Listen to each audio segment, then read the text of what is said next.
Hello, friends, and welcome to episode 5 of the I Used to Think podcast, a podcast about the stories of people who were brave enough to change their mind. Today's episode is a little different. We tackle some pretty tough topics that have been points of contention recently in the United States, that are controversial depending on what circles you run in. Today, I am interviewing my friend Josh. Now, Josh immigrated to the United States from Hong Kong for college. During this transition, he began to change his mind on a lot. These include the topics of capitalism, socialism, the U.S. Constitution, and specifically the Second Amendment, the right to bear arms. He integrates his experience as a Hong Kong citizen, seeing Hong Kong's political struggle with China, which has escalated in recent years, and how that has affected the way that he sees the civilian right to bear arms.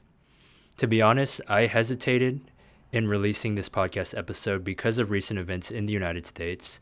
There have been multiple shootings recently, including near my own hometown here in Orange County.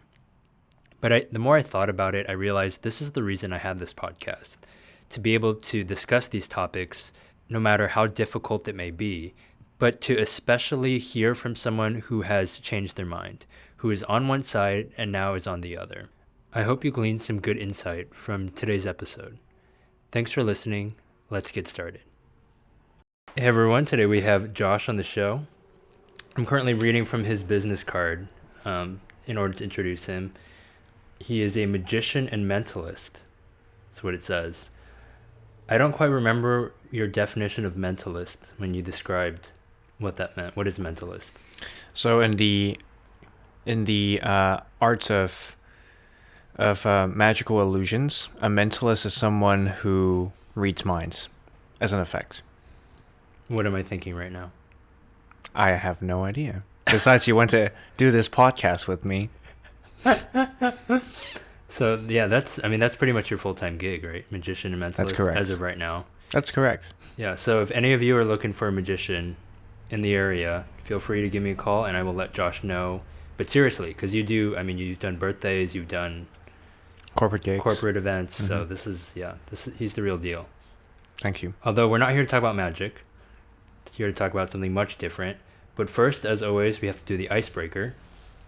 And I was trying to find something like sophisticated. Knowing you, I feel like you would have a really good answer to a very sophisticated question, but I decided to go all the way on the other end of the spectrum and go with silly. Josh, if you could be any animal for a day, what animal would you be and why? Man, I think I would be I was deciding between a panda and a bald eagle, because like as a panda, I can just sit around and eat and sometimes sleep. So that's pretty cool. But also, bald eagle, I got to be a predator in the sky, looking around things, and not be scared to be hunted, basically. Okay. I feel like bald eagle probably ties very well into our episode today. Sure. But panda is, I feel like, a very appropriate answer. Because,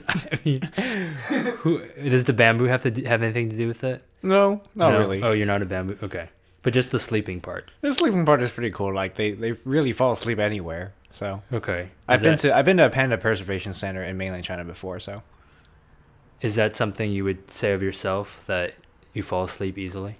In recent days, I was able to fall asleep pretty easily. Which is good.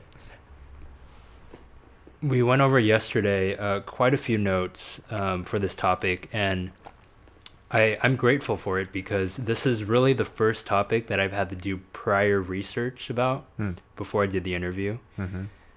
Let's start with your I used to think statement. I used to be a democratic socialist. Now I'm just a capitalist. And the other one is I used to be anti-gun. Now I'm pro-gun. I want to start with your backstory, which in many ways is still continuing. I mean, Correct. Even your journey from Hong Kong here. Tell us a little bit about that. You said you moved when you were 18? That's correct. Okay. I moved from Hong Kong to California when I was 18, and that was 2016. What was the reason you came? College.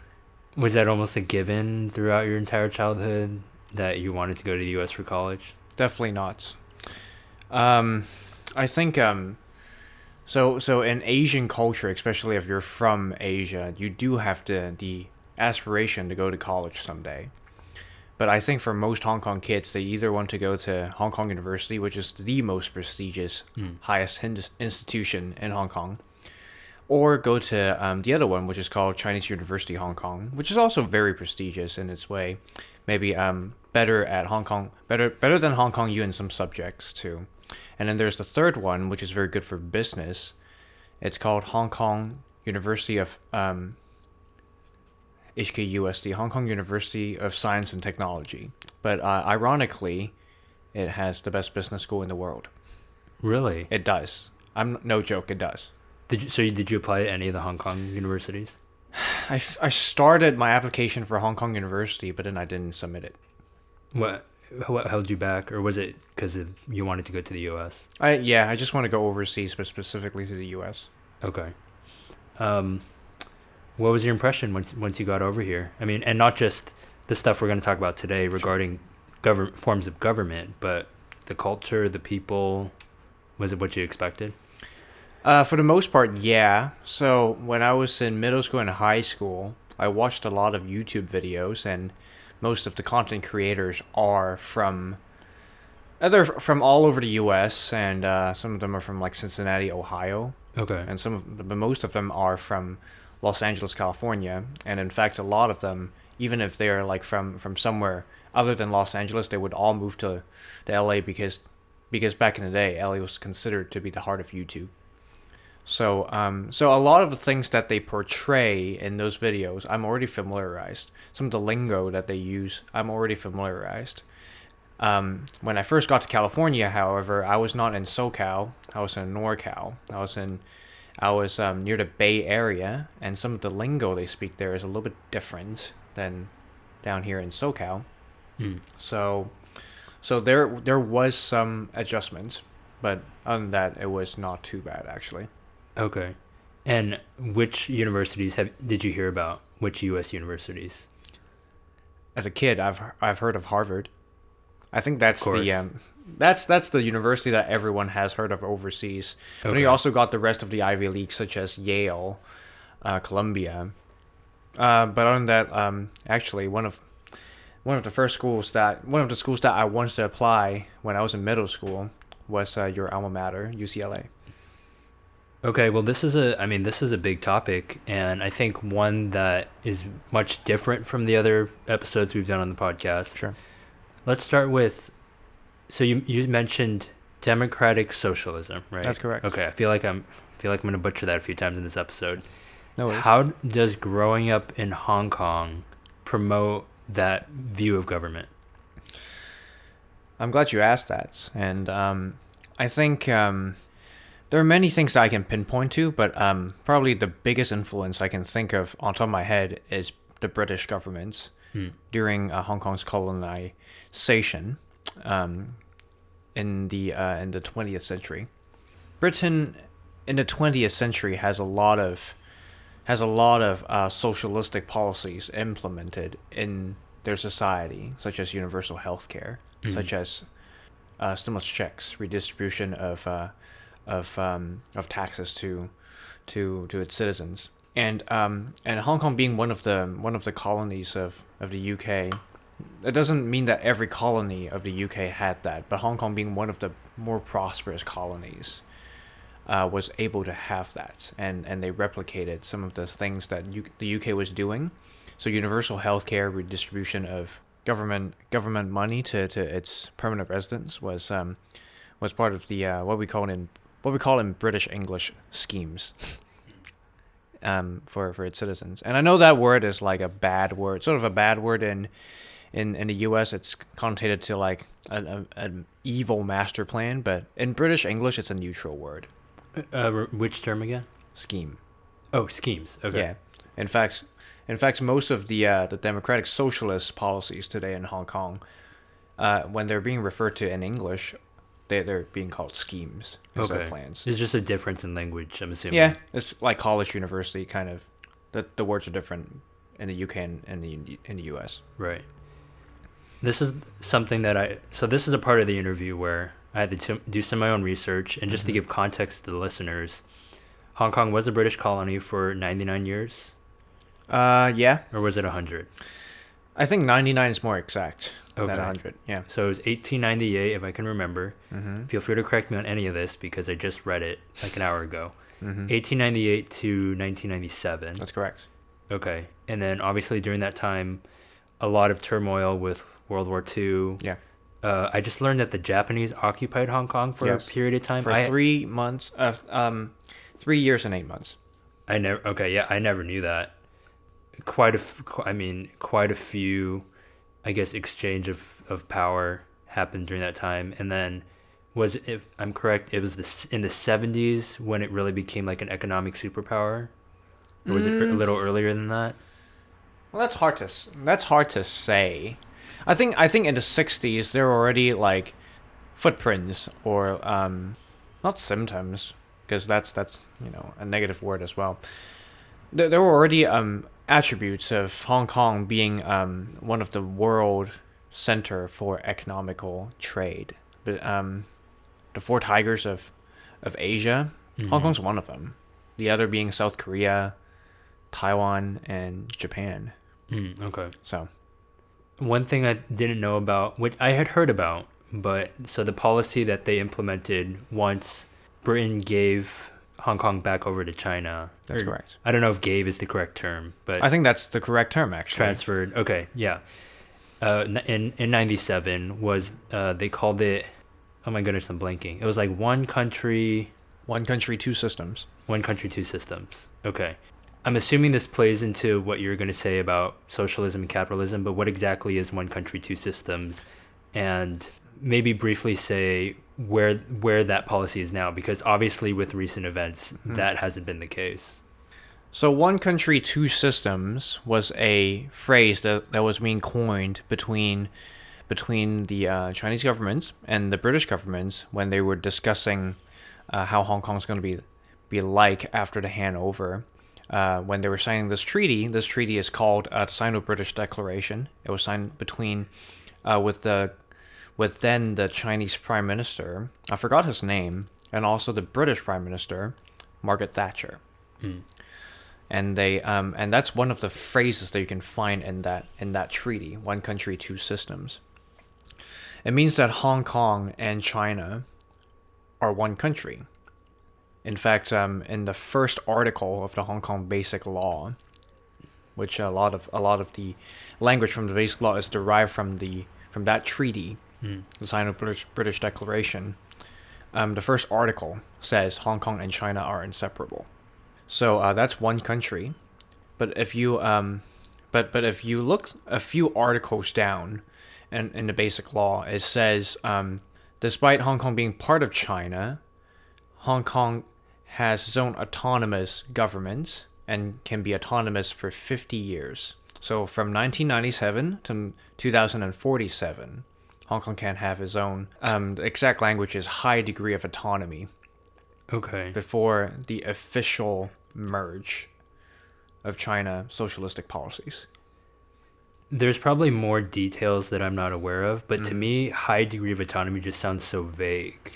Is that one of the reasons there have been issues recently? Like, do they establish pretty clearly they can vote for their own government officials, they can enact their own laws? Were all these things written out?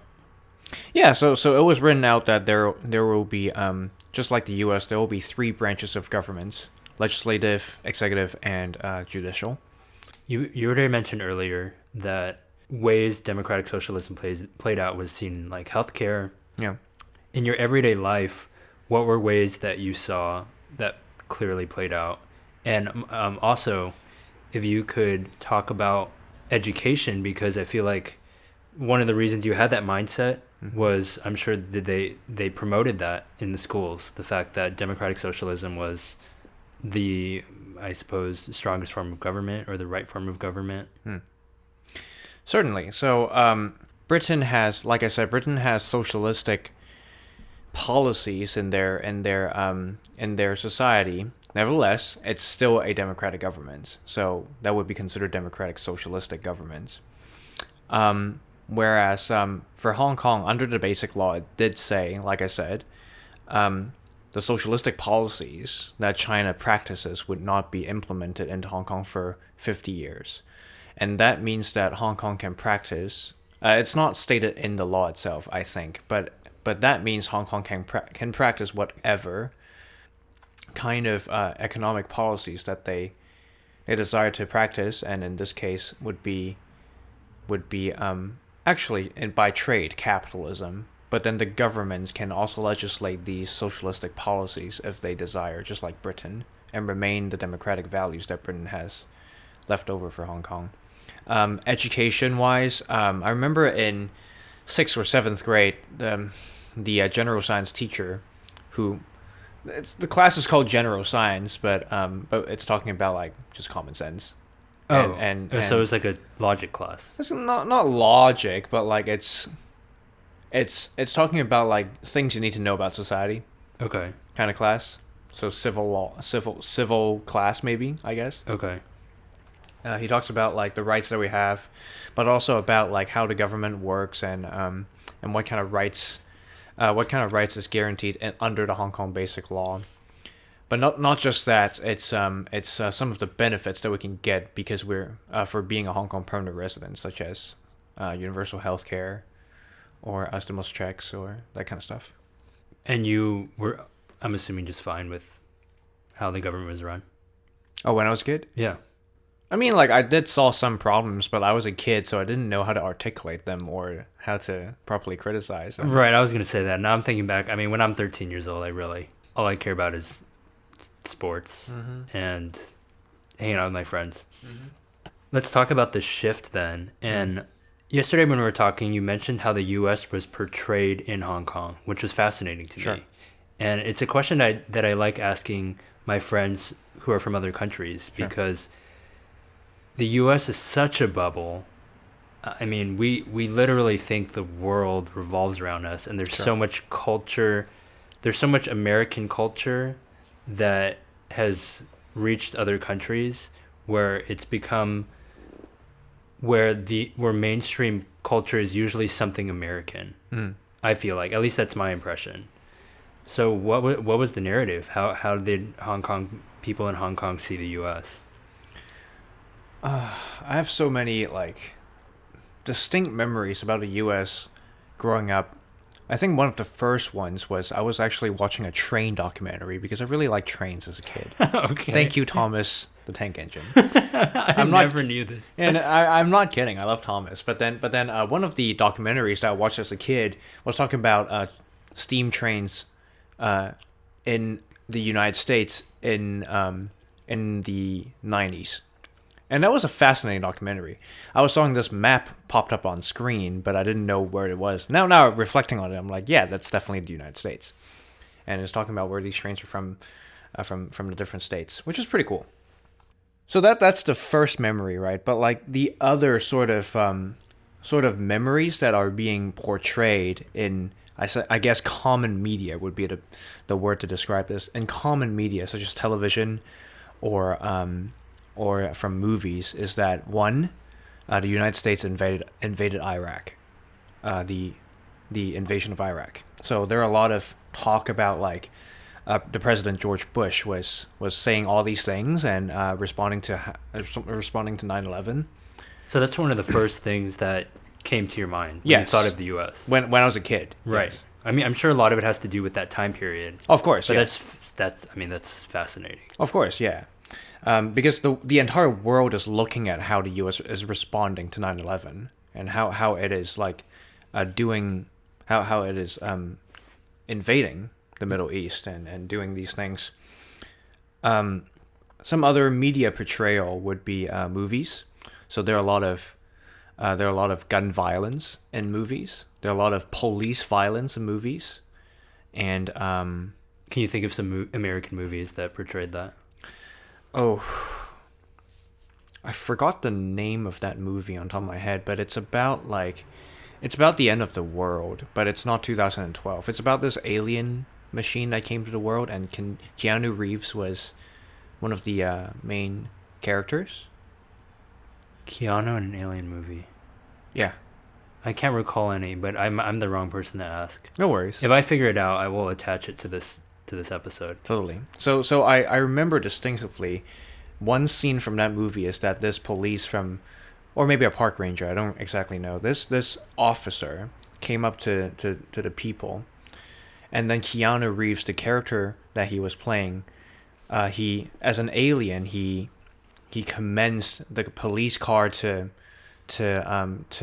run over this officer, so he dies.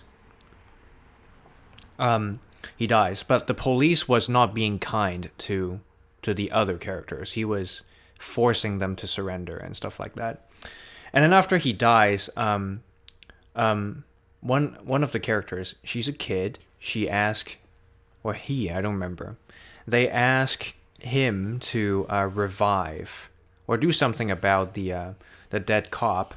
So then Keanu Reeves transferred the energy from the police car and revived the policeman. And so did scenes like that give you the impression that police brutality is a thing, and police brutality and also gun violence is a thing. Okay. I just looked it up. Is it The Day the Earth Stood Still? Yeah, there it is. I have 2008 American science fiction drama. Never heard of it. It's not a bad movie. So far we have gun violence, police brutality, trains, and also there's another. It's so bad now thinking about it, and it's very. Hong Kong people are actually really racist, and they don't know it. That's an unfortunate thing we can talk about in a sec. But one of the stereotypes about the U.S. is in Hong Kong. I can't say for other places, but in Hong Kong is that Americans are really dumb. Elaborate. And Americans are like. And I'm not offended. I just want to know more. For sure, yeah. Americans are really dumb, and it's like they don't know how to talk about anything coherently, and don't know how to, and don't really know a lot of stuff once you press on asking about some questions, and then they really, and some of the other stereotypes are like Americans think that America is the best but can't really prove it. U.S. government is like trying to be the world police, but not exactly doing anything. You did mention this part, yeah. But not really doing anything about the tensions in Asia, especially. But doing a lot of things in the Middle East. These are some of the negative stereotypes, and there are a lot of negative stereotypes surrounding about the U.S. and Hong Kong. How many of these did you have? It was part of your impression of the United States. I think when I was a kid, the dumb one was definitely one of them. Did you have any American friends or any exchange students out there that you met? I have met some expats, but I don't know their culture of origin. My guess would be either British or Canadian. Okay, gotcha. I mean, as an American, I can confirm that there are dumb people in America. Of course. Whether or not everyone is dumb, I think that's an exaggeration. Sure. But I agree. I'm not over here defending all Americans because that's there's some truth to that statement. I will admit. Yeah. Sure. Talk about this transition then. Now that you've come over to the US, was it once you got into college, you began to change your view on socialism and begin to be more pro-capitalism, or did that happen starting when you were in Hong Kong and then kind of grew more after you moved to this country? I think specifically about that view, it will be after I came to the U.S. When I graduated from high school, I was still a democratic socialist. And Okay. that was partially influenced by the education there, and there are some teachers like in Chinese class, even though they're not like from mainland China, they're actually expats from Malaysia, but they're Chinese descent, and they speak really well Mandarin, so they were teaching there, and they taught us like how Lenin Marxism is actually not that bad, And that kind of socialistic system is not that bad, so we should at least look into it. That has a huge influence on me. And then I went to my first 2 years of college. I went to a very, let's just say, politically left-leaning university, and a lot of the students there who are into activism, which is practically everybody, are left-leaning. So in the American spectrum, so that has an influence as well. It's only until maybe my last 3 months in that school that I has became more politically moderate generally, and start to embrace more of the capitalistic system instead of just democratic socialism system, especially for the United States. Talk about the parts of capitalism that began to appeal to you once you moved to the United States and discovered more about how it ran and the inner workings of it. So some of the major attractions about capitalism, and I'm not talking about laissez-faire capitalism. I have to make that distinction because that might be a little bit too extreme and maybe a little bit too idealistic to be achieved. But I'm talking about just general capitalism that could be achieved on a normal sense, or in a stable economy sense. I think it diminishes not to the point of like eradicating government involvement such as laissez-faire capitalism, but it diminishes government involvement in both the person, the individual who wants to invest in his capital, but also companies who wants to invest in their capital. And because of minimal government involvement, there are higher degrees of autonomy for everyone to participate in, provided they have enough capital. You mentioned when we had first discussed this episode that individual autonomy was a huge part of why capitalism appealed to you. Mm-hmm. Talk about more of why that appeals to you, and also what is it about growing up in Hong Kong that you think when you learn about this idea of more individual autonomy gets you more excited about that? Totally. So a little bit about my background is that Hong Kong people, just like how they would like to criticize Americans, are very collectivistic in their practice, but they would like to say that they're very individualized, and very westernized. And I grew up in a very collectivistic environment, despite people like to say otherwise. And how I know that is because I studied psychology in high school and also here in the U.S. And looking back, it's just Hong Kong is so collectivistic, and not just that, it involves and the collectivism actually diminishes individual autonomy. It diminishes. There is huge social pressure from everyone that you must conform or else you're not part of the group. It diminishes individual autonomy and individual freedom that Hong Kong people seem to want to promote, but then it's not exactly getting there, and that is affecting social views and also economical views of people in Hong Kong. What is an example of an issue that you felt social pressure to agree with a certain side because of how collectivist Hong Kong is? The pro-democracy movement. So you're saying, that's interesting. You're saying that the collectivist culture in Hong Kong, you felt like that gave you that put pressure on you, to support the pro-democracy movement. Right. When I was in Hong Kong, back in the day, in middle school, there were already some tensions, such as mainland China was trying to push their policy to what's the policy called? It's about an education curriculum. Okay. Oh, the civil education curriculum that they want to promote nationalism for the next generation. And a lot of people are not okay with that because they just simply they don't like the party and they don't like China. And that I don't disagree with that reason per se, right? Um, but then it becomes its own kind of devouring force that if you're either pro democracy or pro Beijing. In fact, that phrase was used in my school by this particular individual who criticized me for sitting on the fence. He says, "You are either pro democracy or pro Beijing. You can't sit on the fence." How would you have defined your views at that time? I was not exactly pro either. Why were you not pro democracy?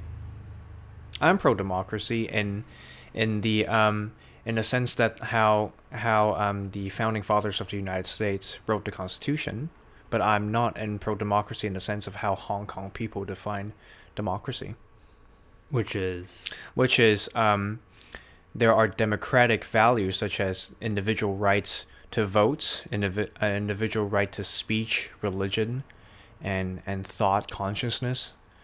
But there is but reserving the bigger government policies that Hong Kong people desire, and I'm not exactly for that.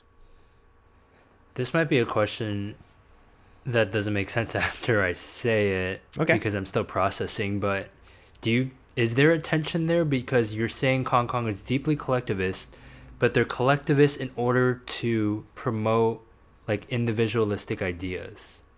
Sure. I mean, like it's not unique to just Hong Kong people. If we observe the United States too, the United States is extremely individualistic in the most extreme sense, actually.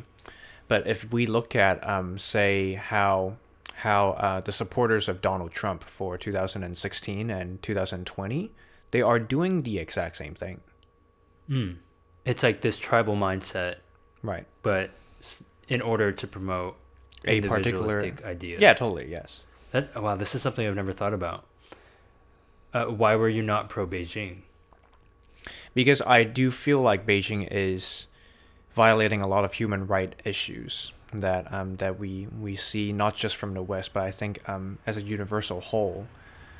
And if we took what secular philosopher, what we call the logos, or as in my faith, in my conviction, that I think what they're doing is harming people and oppressing people. I would say the most interesting statement you said yesterday when we were talking about this was that you came to the United States with the intention of figuring out what you were getting into, essentially.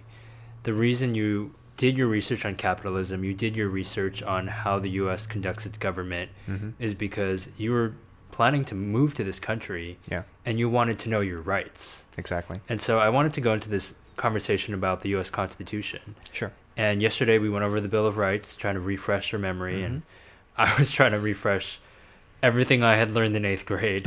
Nice. But what is it about the Bill of Rights and the U.S. Constitution that, as someone from Hong Kong who went through this transition from socialism to capitalism, appeals to you? And why do you think why do you think the Constitution set up this country in a way that I'm guessing that you think the United States, more than any other country, has more opportunities or is progressing Certainly. more. What about the U.S. Constitution appeals to you? So I want to address the background of that too. So Hong Kong people has a tendency to go to a foreign land that they claim that they really like, but then once they get there, they don't assimilate well because they don't know what's going on there. They have no idea what's going on. They have no idea what could they do or what they could not do.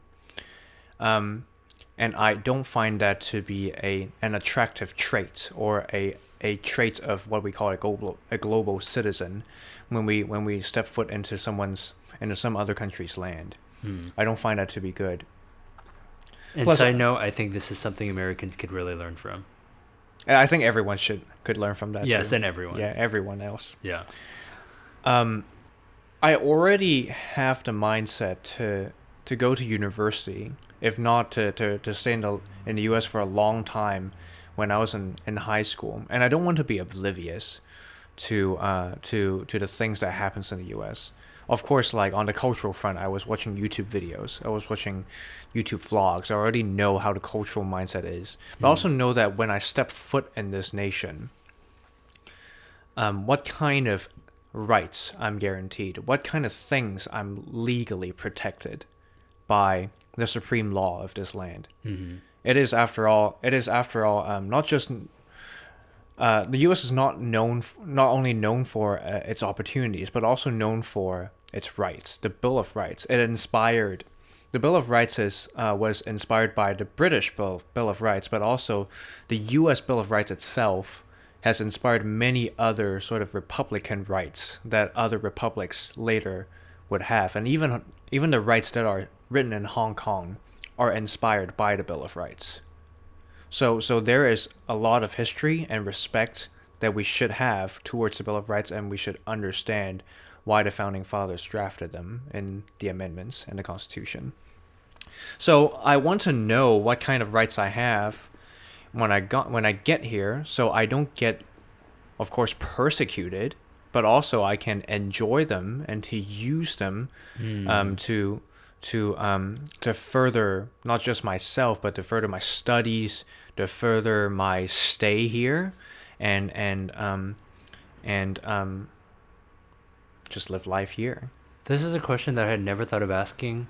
Does the Bill of Rights apply to non-citizens? It does. In fact, this is a question that is asked on the U.S. citizenship test. Okay, I learned something new today. Wow. It's like saying that for people who don't understand this concept, I would just simply ask you, do you think the First Amendment applies to foreigners? If it doesn't, do you think that this is an oppressive act? That's a good question, and my immediate thought would be yes, it should apply to foreigners.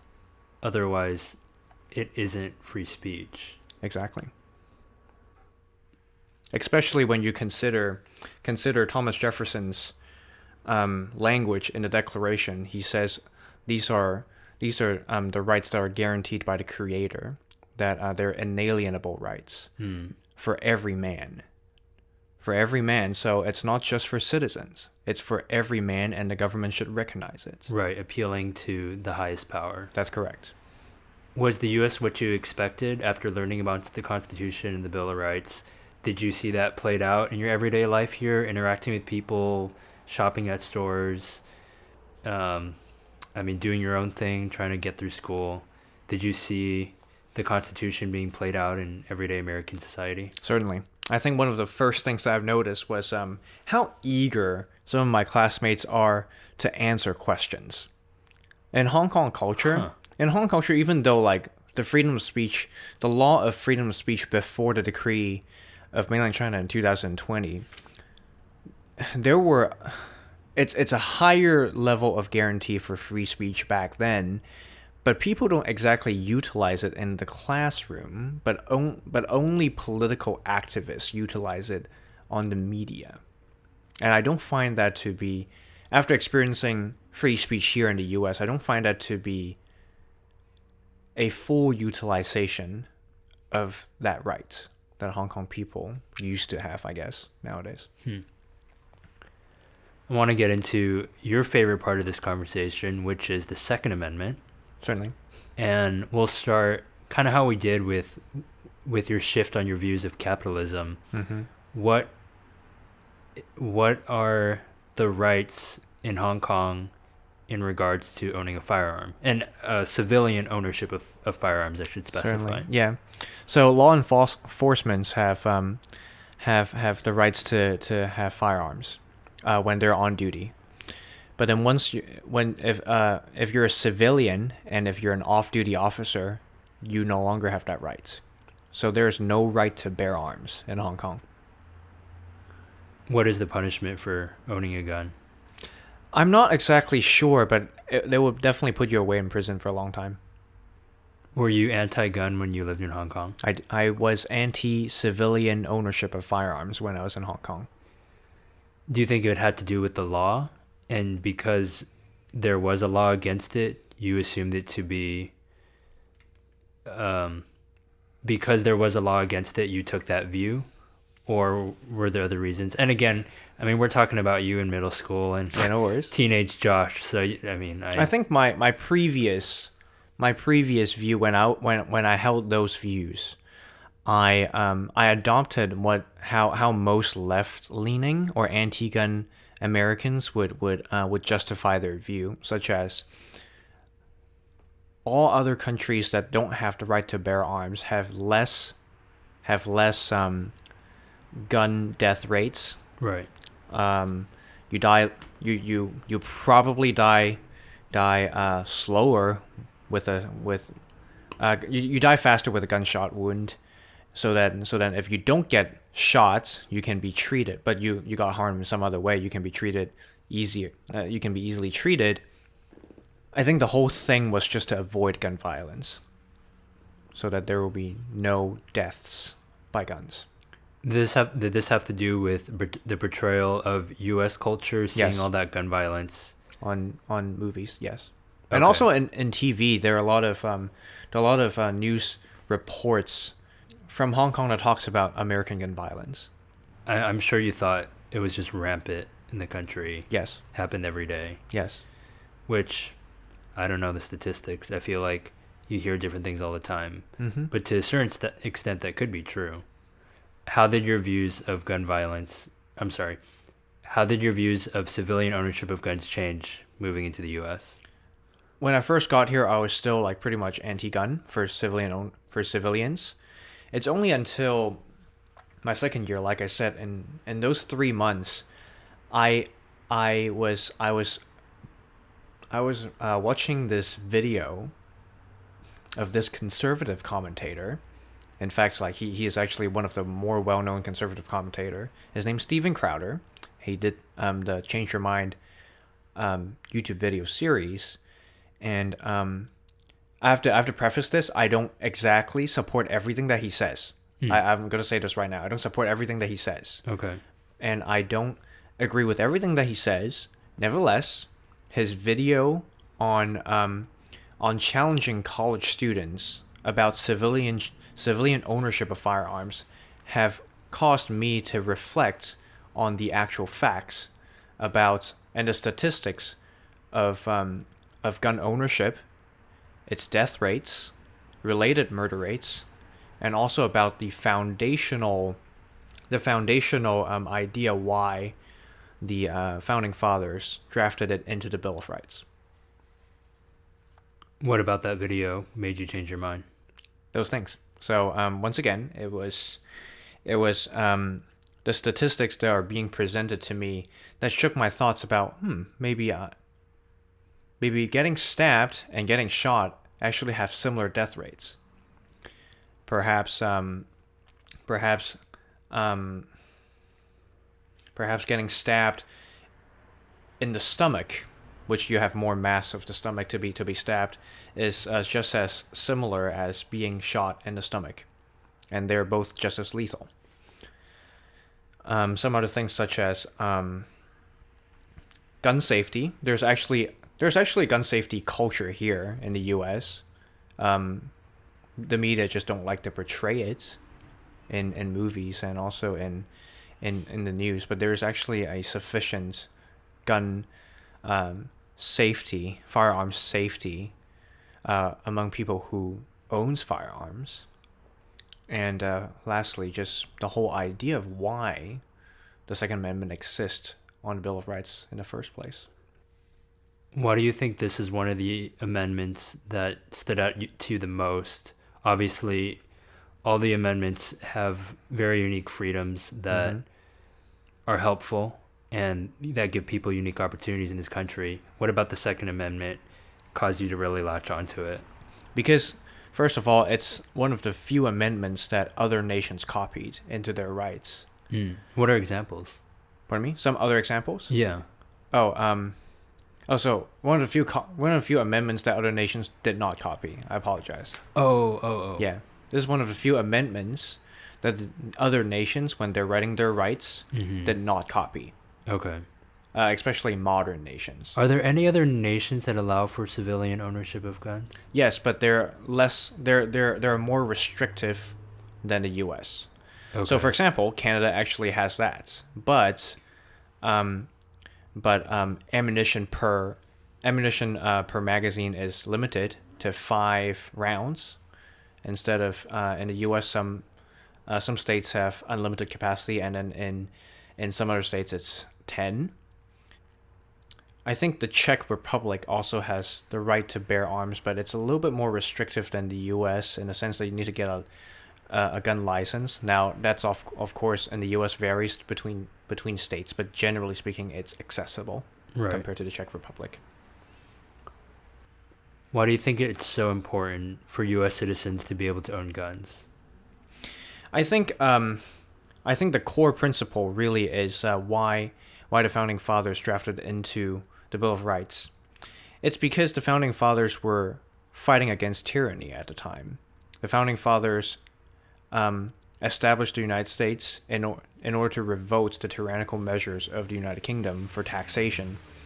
As the founding fathers said, taxation without representation, that is oppressive, that is tyrannical, and they don't like that.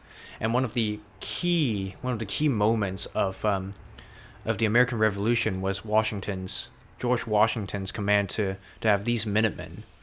They armed themselves all across the colonies, ready to fight the redcoats, so that they can rebel against the tyrannical force that they perceived to be.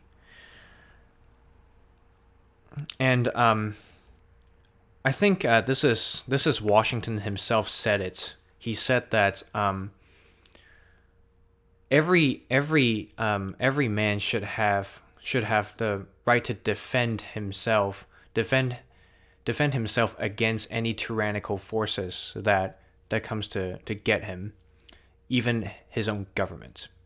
So that is to say that the vision of the founding fathers, that in case in future generations this government becomes corrupt, the civilians of this nation have enough firepower to revolt against it and install a new government.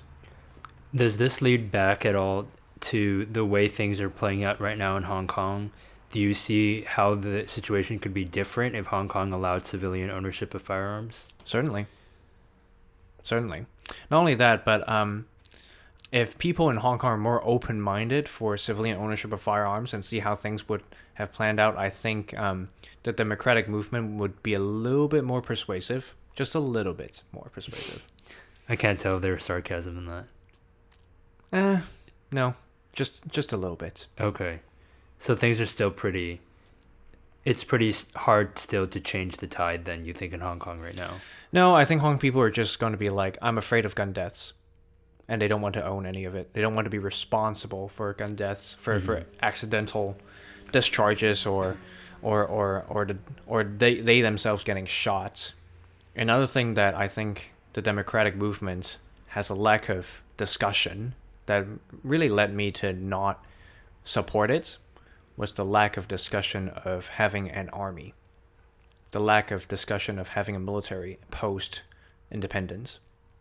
So this is something you're in favor of, having an army? If Hong Kong were to become an independent country, of course it needs an army. Or else, how can it defend itself? Right. Going back to the firearm discussion, this is a question I'm sure listeners are thinking of, and just want to know your opinion of it. Mm-hmm. But what would you say is the solution to gun violence, gun deaths, unnecessary gun deaths in the United States? And I'm going to ask that not including police brutality, because I almost think that's like a separate conversation. But as far as civilian, right, do you think there's an issue? And if there is, how would you address it? I think I was trying to put my previous cap on like how I would be anti-gun and seeing like all the murders in the U.S. that are committed by firearms, the gang violence, and also but also like assassinations of power and stuff like that by using firearms. How that could be minimized by by firearms. And then there's also But then there's also like the issues of like accidental discharges, just with the case of Alec Baldwin on his sets, and he was careless about his firearm safety practices, and he accidentally shot one of the crewmates on the set, and he died. So there's that kind of discharge as well. And I think those cases, they're two distinct issues, and if we try to tackle them by using blanket measures, then then that would inevitably take away civilian rights the civilians' rights to own firearms, or take away the accessibility of firearms for them to defend themselves, not only against perpetrators of their homes, but also against the tyrannical governments. I think the solution here for cases like Alec Baldwin would easily be just education about firearm safety. And this we have progressed so far from it, so far from the past, because in the past, in World War II, how a soldier would clean his rifle is by looking down the barrel. I'm not kidding you. It's how they did it. Right. It's how they inspect their firearms, right, and how to inspect that they're clean. And if you do it correctly, it's actually safe. But we don't do that anymore because we want to assume that they're all loaded nowadays, so that we don't do that kind of stuff and accidentally shoot ourselves. Easily, millions of YouTube videos talking about the universal firearm safety rules out there. So there should be no excuse in that, in my opinion. There should be no excuse in that. Whereas for other types of violence, such as murder, such as the intentional act of killing someone with a firearm, even if we solve that, we cannot stop that particular crime from happening. People can still kill each other with other weapons, such as knives or bricks or bats. So even if we take that away, it's not taking away violence itself. So I'm hearing there are measures you can take, and for you, the main solution would be education. Exactly. How do you feel about the degree of restrictions right now in place? I mean, you and I live in California, Sure. The strictest gun laws in the entire nation. Actually not. It's New York. California is not that bad compared to New York. Okay, I'm actually not surprised about that. So New York and then California. Do you think there's a place for restrictions? Do you think California's gone too far? Do you even have specific laws that you've thought about that you think is like the perfect balance when it comes to gun restrictions? I think New York and California are definitely overstepping it. There are some laws that has minimal effect on the intended effect, such as the 10-day waiting period in California. The intention there is for someone, if they want to buy a firearm, to kill themselves. They have 10 days to recover from that. Oh, so that's the main reason there's. That's the main 10-day. reason why that was legislated. Oh, I never knew that. Now you know. Okay. But that restricts. So okay. Even if that's, I study psychology in university, and that's not how it works. If someone's depressed, they won't. 10 days is usually not sufficient to dismiss that. But not only that, they can find other measures of killing themselves, or find other ways of accessing a firearm to kill themselves. So you see the 10 days as almost like a useless policy. Yeah, it's useless to defend against that, but even to say that works, it still limits access for people who wants to defend themselves in case the police cannot arrive on time, or in case the government really is stepping onto your door, but you're innocent, so you have to defend yourself. Where is that middle ground? Do you know of a state that has laws that, for you, seem to strike that balance? I think one state that comes to my mind that strikes that balance pretty well is Vermont. So they have very little restrictions on carry and also on access of firearms. Nevertheless, the people there are educated enough about them that they don't that they respect the lethality of these weapons, because they are very lethal. I don't want to downplay that. But also people are peaceful from one another to one another. Sorry, peaceful to one another, and they don't go about and committing gun violence to one another, which I think is great. And granted, this is a conversation, I mean, that has been going on for years now, and it's become more and more divisive, I think. Certainly. I like what you're saying about education, and I really think that's key, because if proponents of firearms are going to continue to push for pro-gun laws, Sure. and I personally don't see the Second Amendment going anywhere anytime soon. Sure. I think education really is an important part of it. What do you think, and this is just you giving your best prediction, I mean, where do you think we're going to go? And I say we, that's funny because I don't know if you feel like a deep part of this country after being here for these few years, but where do you think the United States is going to go when it comes to gun laws? And it appears gun violence is increasing. It's really hard to say with media portrayal. Sure. But as far as the conversation, it is becoming more and more divisive. Will they reach a breaking point, you think? Or it'll just kind of be this way with both sides constantly pushing, and maybe someone gains ground for a few years and then the other side gains ground, and it's just a constant battle we'll need to fight. Now we're stepping into political theory territory, which are very, it's highly theoretical. It's hard to actually predict trends in that regard. So on one hand, we have voices who wants to restrict gun laws, even though they would say we don't intend to take your guns away, but in some and then you got people who are more extreme that would say we want to eliminate firearms altogether, civilian ownership of firearms altogether, right, in the U.S. And then on the other side, we have people who are like pro-gun, need some measures of restrictions, and then on the extreme, you got no restrictions whatsoever. Even children can have firearms, kind of idea. Oh my goodness, I've never heard of that. I have heard of that. That is one of the more cringe-worthy moments as a pro-gunner that I've heard, actually. Okay.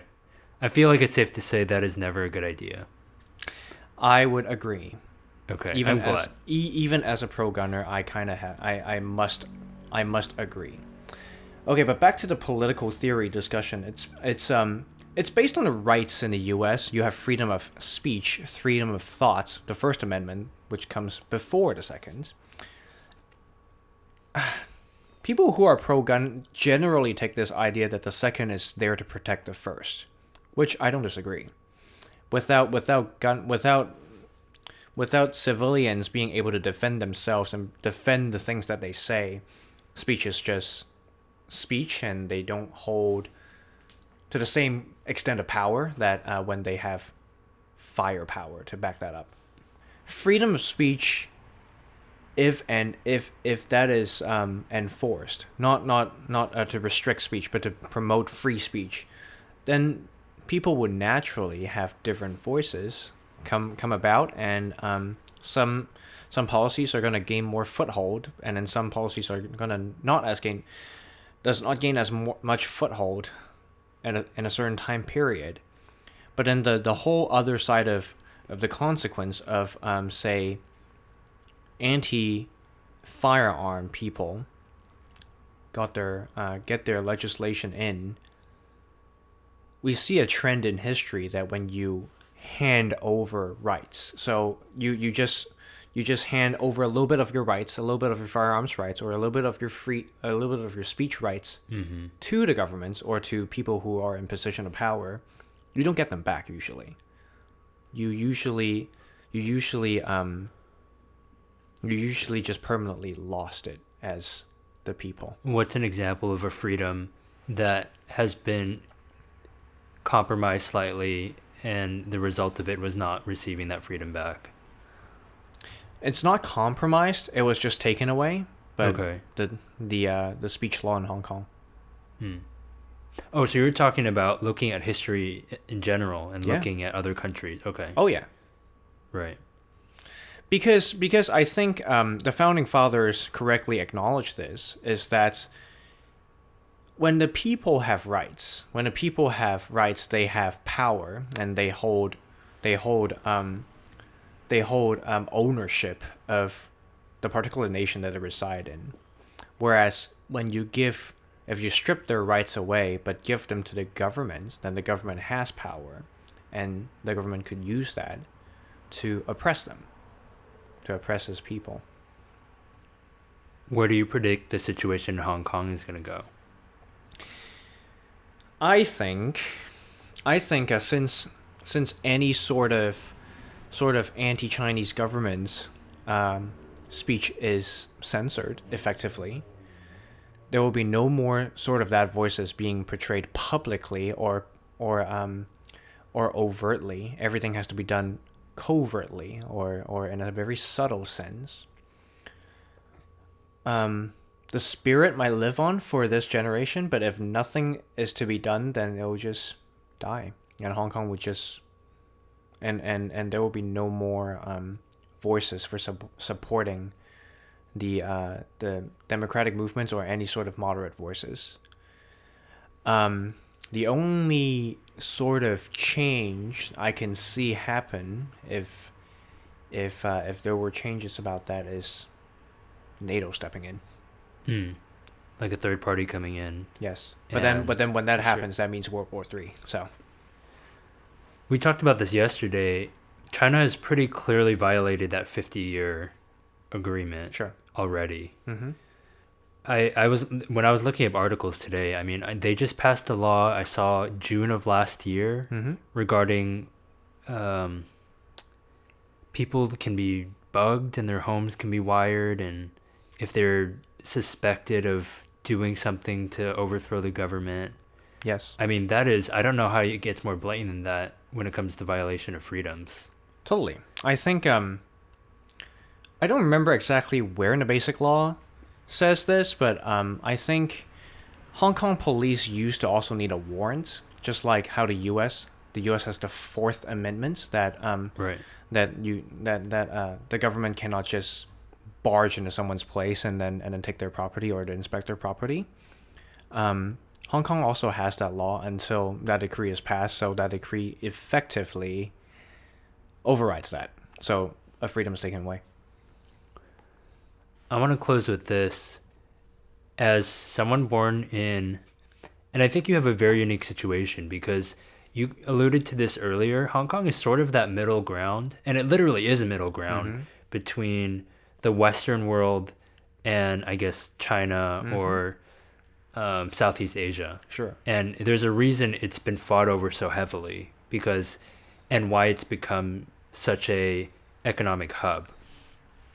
As someone from Hong Kong, someone who's experienced almost like both sides, like you've experienced democratic socialism, you were physically close to, I don't know, would you consider China communist or some form of socialism? And is that an entirely different conversation? That's an entirely different conversation, but the short answer is China is capitalistic in its economy, but socialistic in some of its policies. Okay. And maybe we could just say being someone who lived close to a country that was farther end on the socialist spectrum, right? And then now being in the U.S., what message do you have to Americans? I mean, even just to me, I grew up here.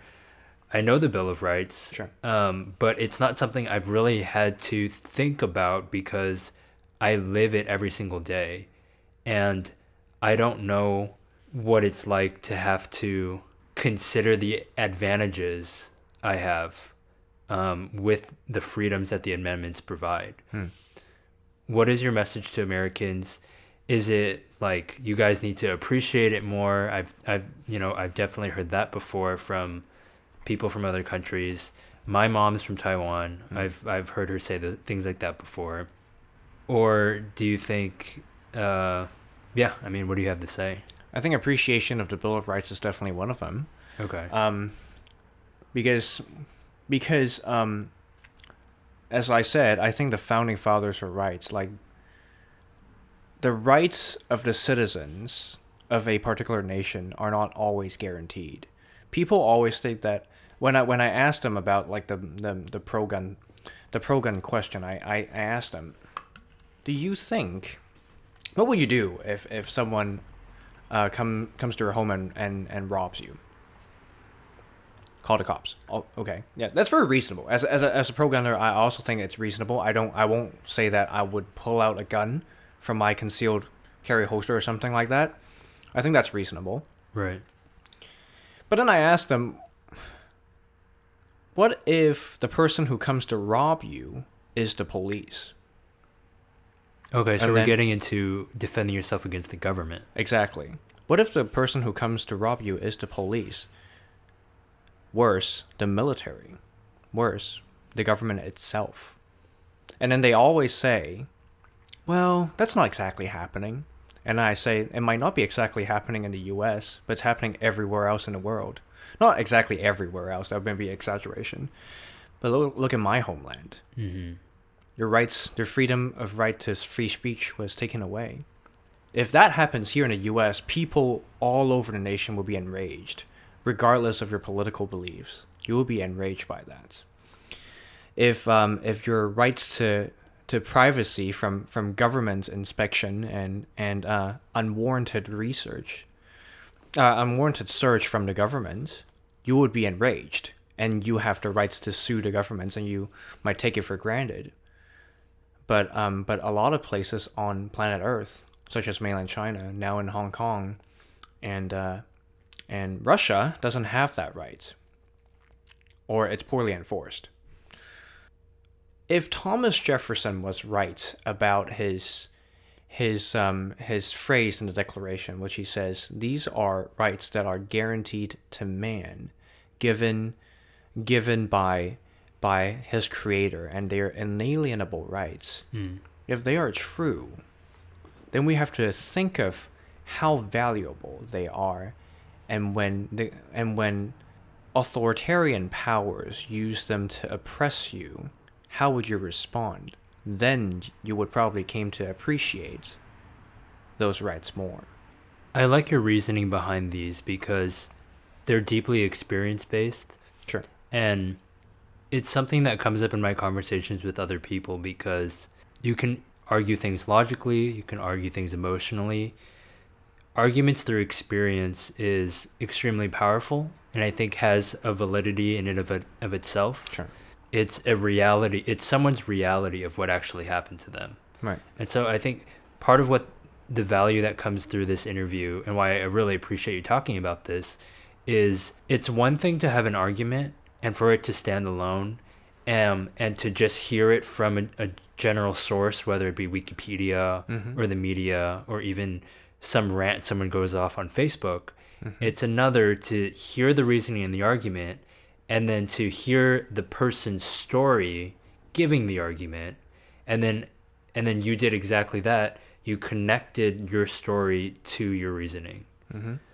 That I think is a really powerful thing, and I feel like we lack that a lot of times in our current culture. Sure. Many times the argument might be from experience, but it's highly emotional. Sure. But you've obviously thought through this. You've been through two pretty different cultures. Sure.